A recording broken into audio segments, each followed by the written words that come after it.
Students, आज का जो इम्पोर्टेंट न्यूज़ है उनको हम रीड करेंगे। फर्स्ट न्यूज़ है इंडिया एंड ऑस्ट्रेलिया के बारे में। हमारे जो प्राइम मिनिस्टर हैं ऑस्ट्रेलिया के विजिट के लिए गए हैं। बोथ कंट्रीज़ के लीडर्स के द्वारा डिफरेंट एरियाज़ के रिगार्डिंग में डिस्कशन किया गया, जिससे कि बोथ कंट्रीज़ का जो कोऑपरेशन है वो इंक्रीज हो। हमारे यूपीएससी के एग्ज़ाम से रिलेटेड आपको क्या बेसिक पॉइंट पता होना चाहिए।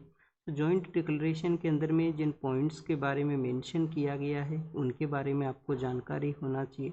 और इंडिया और ऑस्ट्रेलिया का जो बायलैटरल रिलेशन है उसका भी बेसिक्स आपको पता होना चाहिए। तो स्टूडेंट्स, बेसिक्स को अगर हम रीड करें तो 2020 के समय में बोथ कंट्रीज़ के लीडर्स ने जो पार्टनरशिप है उसको as a comprehensive strategic partnership के रूप से सेटअप किया था।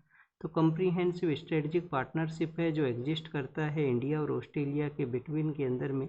अब देखिए कि मल्टीपल एरियाज़ के अंदर में बोथ कंट्रीज़ का कोऑपरेशन है। 2+2 का जो डायलॉग फोरम है वो भी आपको मिलता है, जो कि इंडिया और ऑस्ट्रेलिया का जो क्लोजनेस है उसको ये शो करता है।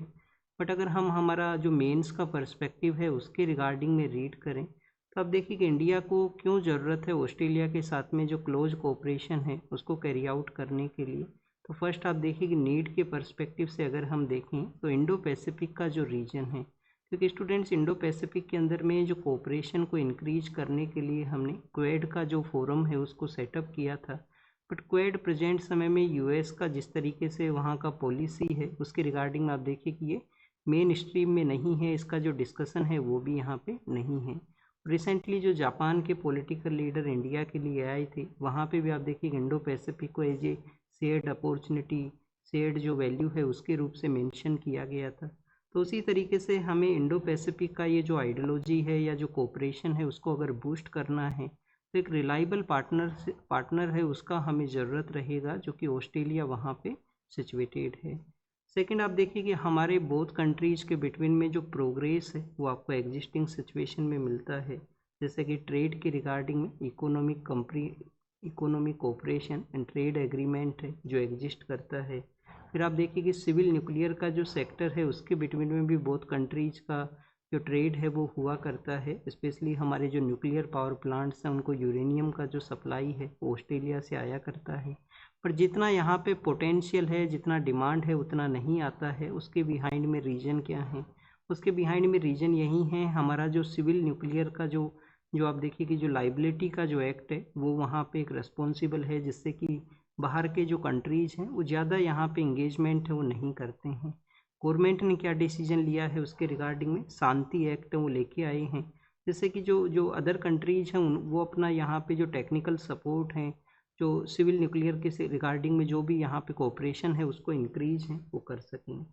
सेकंड अगर हम देखें स्टूडेंट्स, हमारा जो जो यहाँ पे डीपन जो कोऑपरेशन है, चाहे वो डिफेंस का सेक्टर हो, चाहे यहाँ पे आप देखिए कि हमारे जो डायस्पोरा है उसका इंगेजमेंट हो, क्योंकि डायस्पोरा का भी जो माइग्रेशन है ऑस्ट्रेलिया के लिए लार्जर नंबर्स के अंदर में है। डिफेंस के अंदर में हमारी जो बोथ फोर्सेज हैं वो एक्सरसाइज का भी पार्ट के रूप से एक्ट किया करते हैं। डिफेंस इंडस्ट्रियल कॉरिडोर्स के अंदर में भी इंगेजमेंट है इंडिया एंड ऑस्ट्रेलिया का। और इंडो पैसिफिक का जो रीजन है उसके अंदर में डिफेंस का जो इंटरऑपरेबिलिटी है वो यहाँ पे इंक्रीज हो, उसका भी एक एग्रीमेंट यहाँ पे साइन है वो हुआ है। अब ये तो हमने आप देखिए कि कुछ प्रोग्रेस देखा, ट्रेड के बारे में था, डिफेंस के बारे में था, सिविल न्यूक्लियर के सेक्टर के बारे में था। काफ़ी सारे वहाँ पे मिनरल्स मिला करते हैं तो इंडिया वहाँ से मिनरल्स भी परचेज करता है। और डायस्पोरा के रिगार्डिंग में हमने देखा। बट क्या यहाँ पे कुछ लैकिंग भी है? क्या लैकिंग है स्टूडेंट्स? लैकिंग है हमारा जो ये जो ECTA का जो एग्रीमेंट है इसके अंदर में आप देखिए कि जो रिपोर्ट्स हैं वो बताती हैं कि जो ऑपरेशनल गैप है वो यहाँ पे एग्जिस्ट करता है, कि ऑपरेशनल गैप है उसका एग्जिस्टेंस है प्रेजेंट समय में। सेकंड आप देखिए कि अब फ्यूचर क्या है इंडिया और ऑस्ट्रेलिया का, ये जो पार्टनरशिप है उसको फ्यूचर में किस तरीके से और इम्प्रूव किया जा सकता है।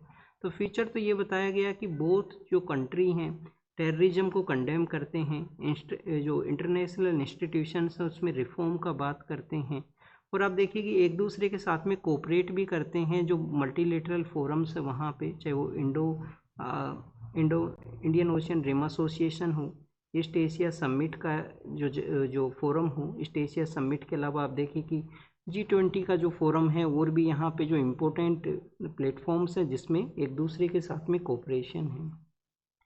इंडियन ओशियन रिम एसोसिएशन का अगर ये पार्ट है तो अगर नहीं इसका पार्ट ही है, एग्जिस्ट करता है, तो आप देखिए कि हमारा जो इंडो पैसिफिक के अलावा हमारा जो महासागर इनिशिएटिव है उसको भी ये बूस्ट करने में हेल्प वो प्रोवाइड करता है। इंफॉर्मेशन फ्यूजन सेंटर है जो हमारा एग्जिस्ट करता है उसके रिगार्डिंग में, इंडियन ओशियन के रिगार्डिंग में। तो ये बेसिक इन्फॉर्मेशन था इंडिया और ऑस्ट्रेलिया के बारे में। अब डेवलपमेंट क्या हुआ है? डेवलपमेंट ये हुआ है कि डिफेंस एंड सिक्योरिटी का जो कोऑपरेशन है वो हम इंक्रीज करेंगे। जो नॉर्मल वे के अंदर में जो यहाँ पे इंगेजमेंट था उसको इम्प्रूव करते हुए, जैसे कि डिफेंस में जो इंडस्ट्रियल कॉरिडोर्स जो बनते हैं उसका यहाँ पे डेवलपमेंट होगा। मिलिट्री लेवल के ऊपर में इंगेजमेंट है तो एक्सरसाइज इंक्रीज होंगी, जो इक्विपमेंट्स हैं वो परचेज किए जाएंगे। मैरीटाइम सेक्टर के रिगार्डिंग में भी इसी तरीके से कहा गया है। तो ये यहाँ पे जितना भी कोऑपरेशन है उसको बूस्ट करने के बारे में है। क्रिटिकल मिनरल्स हैं उसके लिए ऑस्ट्रेलिया सोर्स है, तो क्रिटिकल मिनरल्स का जो सप्लाई है वो भी यहाँ पे कंटिन्यूस हो सके। नेक्स्ट आप देखिए कि अब आपको यहाँ पे क्या पता होना चाहिए। क्रिटिकल मिनरल्स के रिगार्डिंग में आप देखिए कि यूएस का भी एक प्रपोजल था, पैक्स सिलिका के नाम से उसको जानते हैं। पैक्स सिलिका यूएस का एक यहाँ पे बेसिकली एक इनिशिएटिव है जिसके थ्रू क्रिटिकल मिनरल्स का जो सप्लाई है उसको इंश्योर है वो किया जा सके। नेक्स्ट हमारे प्राइम मिनिस्टर के द्वारा ऑस्ट्रेलिया का जो सोशल मीडिया को बैन करना, स्पेशली जो माइनर चिल्ड्रंस हैं उनके लिए, अब देखिए उसको एज ए पॉजिटिव साइन के रूप से इन्होंने बताया है कि ये पॉजिटिव साइन है कि जो चिल्ड्रंस हैं उनका सोशल मीडिया के ऊपर में प्रेजेंस उनको किसी ना किसी तरीके से मेंटली वे के अंदर में इन्फ्लुएंस कर सकता है। पहले भी ऐसे काफ़ी सारे केसेज आई हैं, जैसे कि कभी आप देखिए कि एक गेम है जो न्यूज़ में हुआ करता था 2017-18 के समय में, कि उस गेम को खेलने के वक्त जो लास्ट लेवल हुआ करती है वहाँ पे जो खेलने वाले लोग हैं उनको इस तरीके से कुछ इंस्ट्रक्शन दिया जाता है या इस तरीके से वो उसमें इन्वॉल्व होते हैं कि उनसे कोई भी वहाँ पे एक्शन है वो करवा लिया जाता है कि आपको ये टास्क वहाँ पे करना है। ब्लू वेल या इस तरीके से उसका कुछ नेम था उस गेम का। तो ऐसे जो गेम्स हैं सोशल मीडिया प्लेटफॉर्म्स डिजिटल वे के अंदर में, तो वो माइंड को भी इन्फ्लुएंस कर सकते हैं। जो यहाँ पे ऑफलाइन का जो मोड है, जो ऑफलाइन मीन्स की सोशल मीडिया के अलावा, वो आप देखिए कि जो पर्सनल बॉन्डिंग है उसको भी बूस्ट करता है, फिजिकल एक्टिविटीज़ हैं उसको इंक्रीज करता है। आईज का जो यहाँ पे जो बेसिकली मेंटल थिंकिंग, क्योंकि कोई अदर पर्सन के द्वारा कुछ बताया गया और उसी को समझ लिया जाए, तो खुद का जो सेल्फ यहाँ पे जो थिंकिंग है उसको भी डेवलप करता है, जो ऑफलाइन मोड है यहाँ पे। 2024 का जब ईयर था तो ऑक्सफोर्ड के द्वारा या किसी अदर इंस्टीट्यूशन के द्वारा एक word of the year choose किया जाता है, तो ब्रेन रोट नाम का एक वर्ड है उसको चूज किया गया था। ब्रेन रोट क्या है कि कंटिन्यूस अगर आप यहाँ पे जो सोशल मीडिया प्लेटफॉर्म्स को यूज करोगे, जैसे आप देखिए कि इंस्टाग्राम नाम का एक प्लेटफॉर्म है, वहाँ पे रील्स हैं वो हुआ करते हैं, तो वहाँ पे आप देखिए कि वो कुछ सेकंड्स का कंटेंट है और कंटिन्यूस जो पर्सन उस जो शॉर्ट कंटेंट है उसको देखता है तो उसको फिर उसी तरीके का कंटेंट है वो चाहिएगा। अगर कोई यूपीएससी का भी प्रिपेयर करने वाला कोई स्टूडेंट है जो लॉन्ग वीडियोस नहीं देख पाता है और आप देखिए रील्स के अंदर में ही ज़्यादा इंगेज है कि उसी के थ्रू कंटेंट देखना, ट्रिक देख लेना, क्या वो एग्ज़ाम पर्पज़ के लिए रिलायबल है, तो उसी तरीके से जो एडिक्शन को वो क्रिएट करती हैं रील्स यहाँ पे, तो इसको प्रेज किया गया। ब्रेन रोट क्या था? ब्रेन रोट यही था कि टू मच शॉर्ट कंटेंट को देखना आपका जो माइंड का जो थिंकिंग प्रोसेस है, जो ओवरऑल स्थिति है उसको इम्पैक्ट है वो करता है। प्राइम मिनिस्टर ने हमारे गवर्नमेंट के डिसीजंस भी बताए। ऑस्ट्रेलिया के अलावा और भी काफ़ी सारी कंट्रीज़ ने एक्शन लिए हैं कि चिल्ड्रंस को ये जो सोशल मीडिया प्लेटफॉर्म है उसको यूज़ नहीं करना है। कुछ ऐसे हमारे नेशनलिस्ट पर्सन जो हमारे सिटीजन्स हैं, अब देखिए कि सिटीजन्स के रिगार्डिंग में तो डाउट था यहाँ पे, कुछ हमारे लोग हैं जिनके ऊपर में डाउट हुआ, उनको डिटेंड किया गया और उनको बांग्लादेश के लिए भेजा गया था। अब उनको वापस से लाया गया है, तो लास्ट 1 ईयर के दौरान में ये हुआ है। अब स्टूडेंट्स आप देखिए कि जो सिटीजनशिप है उसके रिगार्डिंग में यहाँ पे कंसर्न्स होते हैं, उसी दौरान में ये अथॉरिटीज़ इस तरीके से एक्शन लिया करते हैं। सिटीजनशिप के बारे में जब भी मेंशन हो क्या पता होना चाहिए? एक तो आप देखिए कि सिटीजनशिप का कोई भी एक्शन लेना, क्या कुछ भी डिसाइड करना, ये अल्टीमेट पावर किसके पास में है? पार्लियामेंट के पास में है। पार्लियामेंट के पास में अल्टीमेट पावर किस आर्टिकल के थ्रू है? आर्टिकल 11 के थ्रू, जो ऑथराइज करता है कि कॉन्स्टिट्यूशन के अलावा नया सिटीजनशिप के अंदर में जो भी डिसीजन लेना है वो पार्लियामेंट लेगा। नेक्स्ट आपको क्या पता होना चाहिए, सिटीजनशिप हमारे कहाँ पे मेंशन है, आर्टिकल 5 to 11 के अंदर में मेंशन है, पार्ट सेकंड के अंदर में आया करता है सिटीजनशिप। और 5 वेज हैं, बाय बर्थ है, BRAND, इस तरीके से आप इसको याद कर सकते हो। बाय बर्थ है, रजिस्ट्रेशन है, एक्वायर ऑफ टेरिटरी है, नेचुरलाइजेशन है और डिसेंट का कॉन्सेप्ट है। रिसेंटली आप देखिए कि यूएस का भी बाय बर्थ जो सिटीजनशिप है वो न्यूज़ में था, क्योंकि वहाँ के प्रेसिडेंट ने एक एक्शन लिया था बाय बर्थ सिटीजनशिप के अगेंस्ट में, कि जो इलीगल लोग आते हैं उनके वहाँ पे अगर जो चिल्ड्रंस का बर्थ होता है तो बाय बर्थ उनको सिटीजनशिप मिलता है और वो भी उस कंट्री का पार्ट बनते हैं।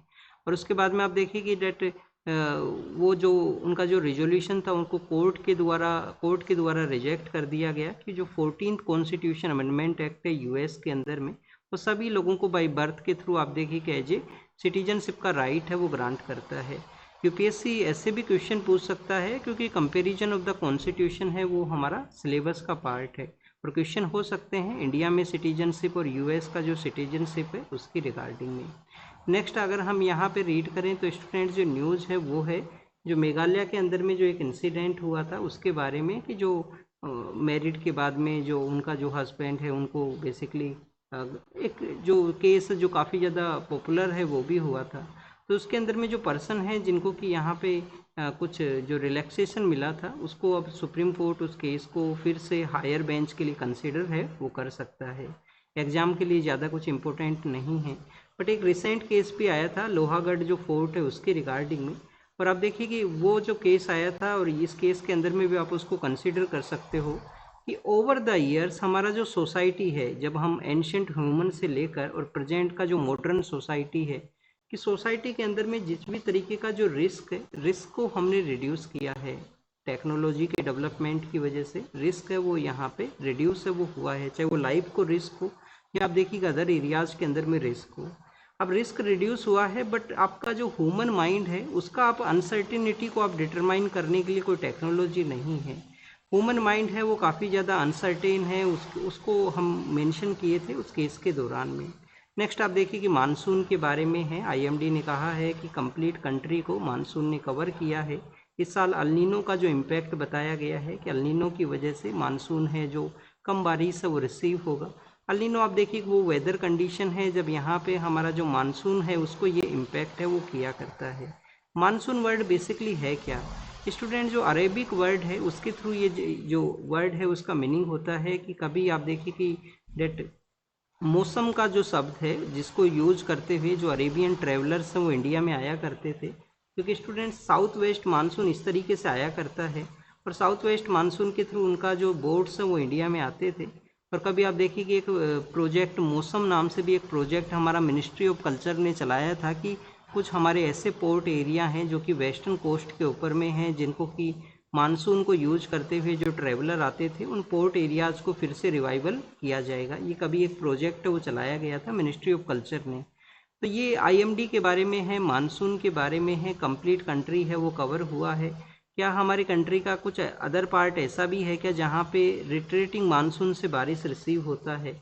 यस स्टूडेंट्स, हमारा नॉर्थ ईस्ट का कुछ पार्ट है और कुछ पार्ट यहाँ पे कोरामंडल कोस्ट का है। इसको जो बारिश रिसीव होता है वो नॉर्थ ईस्ट मानसून से, कि जो मानसून विंड्स हैं जो वापस से रिटर्न करती हैं, तो उस दौरान में आप देखिए कि जब बे ऑफ बंगाल से वो मॉइस्चर को गेन करती हैं और ये कोरामंडल कोस्ट का जो एरिया है वहाँ पे बारिश हुआ करती है। आईएमडी वेदर फोरकास्टिंग के लिए कोई सुपर कंप्यूटर को यूज करता है क्या? तो कुछ सुपर कंप्यूटर अगर आपको पता हो, जैसे मिहिर नाम का कोई कंप्यूटर हो या कोई अदर कंप्यूटर हो, वो आप कमेंट सेक्शन में बताना, ये आपका होमवर्क है, क्योंकि वो सुपर कंप्यूटर भी आपको पता होना चाहिए। नेक्स्ट आप देखिए कि स्टूडेंट्स हमारा जो इंडियन कपल्स हैं उसके अंदर में जो सेकेंडरी इनफर्टिलिटी है उसके बारे में है। अब ये रीजन्स क्या हैं ये आपको पता होना चाहिए, कि क्या ऐसे रीजन्स हैं जिसकी वजह से ऐसे जो केसेज हैं वो ज़्यादा सामने आने लगे हैं। सेकेंडरी इनफर्टिलिटी क्या है कि एक चाइल्ड के बाद में सेकेंड चाइल्ड के रिगार्डिंग में जो डिफ़िकल्टी है वो क्रिएट होना। अब इसमें बेसिकली यहाँ पे वुमेन के पर्सपेक्टिव से और जो मेल के पर्सपेक्टिव से रीजन्स बताए गए हैं। एक तो आप देखिए कि अर्लियर फेज में ये जो डाटा है वो काफ़ी कम हुआ करता था, पहले जो 19% के आसपास था, अभी 28% के आसपास है। फैमिली हेल्थ सर्वे का जो रिपोर्ट है वो बताता है। अब ये जो नंबर्स हैं वो क्यों इंक्रीज हुए हैं, उसके बिहाइंड में रीज़न है कि पहले जो मैरिज था 90s के समय में, वो मैरिज आप देखिए कि 20-25 इस एज में हुआ करता था। अब जो मैरिज का जो एज है वो चेंज करके कितना हुआ है, 30 के अराउंड एज देखने के लिए मिलता है। तो आप देखिए कि जो बायोलॉजी है, जो टाइम पीरियड है, उसका भी यहाँ पे एक रोल बताया गया। फिर हमारे यहाँ पे जो सी सेक्शन डिलीवरीज हुआ करती हैं फर्स्ट चाइल्ड की रिगार्डिंग में, उसका भी इम्पैक्ट ये बताता है कि उसका भी इम्पैक्ट है। उन इम्पैक्ट्स के अलावा आप देखिए कि और काफ़ी ज़्यादा, जैसा इन्वायरमेंटल कंडीशंस हैं, बायोलॉजी के अलावा टाइमिंग है और न्यूट्रिशनल थिंग्स भी हैं। तो ये कुछ ऐसे रीजन्स हैं। मेल्स के अंदर में प्रॉब्लम क्या है जो ये क्रिएट करता है, मेल्स के अंदर में आप देखिए कि ओवरऑल जो फर्टिलिटी को जो इम्पेक्ट करता है वो रीजन है कि फिजिकल एक्टिविटी ना होना, वेट का ज़्यादा होना। फिर आप देखिए कि वेट के अलावा स्मोकिंग और जो जो लिकर कंज्यूम करना, इस तरीके का एक्टिविटीज़ में इंगेज होना, स्ट्रेस का होना, वर्क रिलेटेड जो स्ट्रेस है, फिजिकल एक्टिविटी काफ़ी कम हुआ करती है हमारे कंट्री में जो काम करते हैं। आप देखिए अर्बन एरियाज़ में आप भी ऑब्जर्व किए होंगे, रात को 11 बजे 10 बजे वापस से आना और फिर मॉर्निंग के समय फिर से 9 के समय या 10 के समय निकल जाना अपने काम के लिए। तो इस समय जो पर्सन है वो कम्प्लीटली फ्री नहीं है, उसके पास में उस तरीके से समय नहीं है कि वो 1 आवर 2 आवर जो फिजिकल एक्टिविटी है उसको कैरी आउट करे और अपने आप को जो हेल्दी रखे और हेल्दी कंज्यूम करना, वो भी आप देखिए कि इम्पेक्टेड है। तो ये कुछ रीजन्स हैं जो बताता है कि हमारे यहाँ पे जो सेकंड चाइल्ड की रिगार्डिंग में जो इनफर्टिलिटी जो नंबर्स हैं वो इंक्रीज हुए हैं। इफ जो पॉइंट्स आपको पता होना चाहिए, जिससे सपोज कीजिए कोई मेंस में कोई क्वेश्चन पूछ लिया जाए सोसाइटल पर्सपेक्टिव से जीएस पेपर 1 में, तो उसमें आप इन पॉइंट्स को इंक्लूड है वो कर सको। नेक्स्ट अगर हम रीड करें स्टूडेंट्स, यहाँ पे जो मेंशन है वो इंडिया और पाकिस्तान का जो कन्फ्लिक्ट है उसके बारे में है कि यूएस के जो प्रेसिडेंट है उन्होंने फिर से क्लेम किया है जेट्स के डाउन होने के बारे में, और यहाँ पे उन्होंने अपना जो रोल प्ले किया उसके बारे में कि उन्होंने कहा था कि जो कन्फ्लिक्ट है उसको उन्होंने रिजोल्व है वो करवाया है। तो ये यूएस के प्रेसिडेंट का यहाँ पे क्लेम है। एग्ज़ाम के पर्पज़ से इम्पोर्टेंट है क्या, ज़्यादा कुछ इम्पोर्टेंट नहीं है, बट रिसेंटली गवर्नमेंट के द्वारा ऑपरेशन सिंदूर में कुछ हमारे जो इंडियन जो डिफेंस के जो पर्सनल थे उन्होंने अपना लाइफ को जो लेट डाउन किया था, तो उनको आप देखिए कि गवर्नमेंट ने रिकॉग्नाइज करते हुए उनको जो अवार्ड्स हैं वो अनाउंस किए गए थे। फिर स्टूडेंट्स यहाँ पे जो रोहिंग्या का जो कैंप है, बांग्लादेश के अंदर में कुछ ऐसा एरिया है जहाँ पे रोहिंग्याज के जो कैंप एग्जिस्ट करते हैं। एक एरिया का नाम है कोक्स बाज़ार, एक एरिया का नाम क्या है स्टूडेंट्स, कोक्स बाज़ार। तो कोक्स बाज़ार के एरिया के अंदर में लैंडस्लाइड हुआ है, कुछ चिल्ड्रंस हैं उनका डेथ हुआ है। इसके अलावा आप देखिए कि भासन चार नाम का भी एक आइलैंड है, एक आइलैंड है भासन चार, वहाँ पे भी जो रोहिंग्या पर्सनस हैं उनको रखने के लिए जो कैंप्स हैं वो बनाए गए हैं। ये जो न्यूज़ है वो इम्पोर्टेंट नहीं है। ओपन एआई के बारे में न्यूज़ है, उसके चैट जीपीटी के वर्क के बारे में, ये भी इम्पोर्टेंट नहीं है। और वेस्ट एशिया में फिर से जो कन्फ्लिक्ट को यहाँ पे बताया गया कि वेस्ट एशिया का जो कन्फ्लिक्ट है वो फिर से इमर्जिंग सिचुएशन में है, क्योंकि जो फायर है वो एक्सचेंज हुआ है यूएस और ईरान के बिटवीन के अंदर में। जो कन्फ्लिक्टिंग पॉइंट क्या थे, एक तो लेबनान कंटिन्यूस कन्फ्लिक्टिंग पॉइंट था क्योंकि इजराइल की फोर्सेज वहाँ पे प्रेजेंट्स थे, और स्टेट ऑफ हॉर्मुज का एरिया है वो यहाँ पे कन्फ्लिक्टिंग पॉइंट थे, और इसी वजह से बार बार कन्फ्लिक्ट होने को मिलता है। यूक्रेन ने ड्रोन का स्ट्राइक किया है, रसिया का जो ऑयल डिपो है वहाँ पे टैंकर्स के ऊपर में अटैक हुआ है, और सी ओ फजऊ के अंदर तो कल भी हम रीड है वो किए थे। फिर आप देखिए कि कल हम WHO का जो यहाँ पे पेंडेमिक ट्रीटी है उसके बारे में देखे थे कि कैसे pathogen access and benefit sharing का ऊपर में ये वर्क करना चाहिए और इसको जल्द से जल्द कंक्लूड किया जाए। अब इबोला की वजह से कंट्रीज़ के द्वारा ये डिस्कशन किया गया है। इबोला के जो नंबर ऑफ डेथ हैं वो इंक्रीज हुए हैं कोंगो के अंदर में, पहले 500 थे अब 600 ये नंबर्स हैं वो इंक्रीज हुए हैं, और नए जो केस हैं वो कंटिन्यूस सर्च के नंबर में हैं, कंटिन्यूस इंक्रीज में हैं। आप देखिए इटूरी नाम का वो प्रोविंस है जो कि कन्फ्लिक्टेड है, M23 रेबल ग्रुप का भी वहाँ पे प्रेजेंस है। तो ऐसा कंडीशन है, एक तो सोसाइटल कंडीशन ऐसा है, उसी एरिया के अंदर में गोल्ड है उसका भी आप देखिए कि एक्सट्रैक्शन किया जाता है, गोल्ड का भी वहाँ पे इम्पोर्टेंस है, और वहाँ पे रेबल ग्रुप्स का डोमिनेशन होने की वजह से आपको जो हेल्थ वर्कर्स हैं प्रॉपर वर्क नहीं कर पाते, प्रॉपर फैसिलिटीज़ का अवेलेबिलिटी नहीं है। एक सिविलियन प्रोटेस्ट के बारे में है कि साउथ अफ्रीका के वहाँ पे कैसे सिविलियन प्रोटेस्ट है उसको बताया गया, और सीरिया के ऊपर में जो रेस्ट्रिक्शंस लगाए गए थे अब उनको यहाँ पे रिमूव है वो किया गया है यूएस के द्वारा। भी रिसेंटली फ्रांस के लीडर सीरिया के वहाँ पे गए थे। HTS नाम का जो ग्रुप है, हयात तहरीर अल शम, उन्होंने आप देखिए कि जो बशर अल असद हुआ करते थे उनसे पावर को टेक ओवर है वो किया था, और जिन पर्सन को पहले बैन किया गया था अब उनको वहाँ पे एज ए लीडर के रूप से अपॉइंट किया गया है। अब आप देखिए कि ऐसा जब मूवमेंट होता है तो काफ़ी सारे जो रेबल, जैसे M23 ये रेबल ग्रुप है, इन सबको ये मोटिवेशन मिलता है। मोटिवेशन कैसे मिलेगा कि जब उन्होंने पावर को जब टेक ओवर कर दिया तो सभी कंट्रीज़ ने उसको रिकॉग्नाइज कर दिया। तो आप देखिए कि जैसे तालिबान के साथ में कंट्रीज इंगेजमेंट करने लगे हैं, अभी ऑफिशियली रिकॉग्निशन तो नहीं हुआ है काफ़ी सारी कंट्रीज़ का, बट इंगेजमेंट ज़रूर आपको मिलेगा। तो मैक्सिमम जो जो इंसर्जेंट ग्रुप्स हुआ करते हैं उनको यही मोटिवेट करता है कि जब आप पावर को टेक ओवर कर लोगे समहाउ 10-20 ईयर्स के स्ट्रगल के बाद में, तो आपको जो जो जो यहाँ पे लार्जर पावर हैं वो भी आपको रिकॉग्नाइज है वो करेंगे। हम कभी कभी हमारे इंडस्ट्रियल एरिया के बारे में देखते हैं, ऐसा ही सिचुएशन साउथ वेस्ट जो साउथ ईस्ट चाइना है वहाँ पे भी मिला है, एग्जाम के लिए नहीं इम्पोर्टेंट है। फिर आप देखिए कि श्रीलंका के अंदर में जो मलेरिया फ्री का स्टेटस उनको मिला था, बट लास्ट 2 ईयर के दौरान में डेंगू के जो केसेज हैं, चिकनगुनिया के जो केसेज हैं वो वहाँ पे इंक्रीज हैं वो हुए हैं। अब मलेरिया फ्री तो श्रीलंका का स्टेटस है, बट इस तरीके से केस आना वो एक कंसर्न को क्रिएट करता है, तो कुछ यूनिवर्सिटीज़ को क्लोज किया गया है, ऑनलाइन क्लासेज वहाँ पे चलेंगी, तो ऐसा है।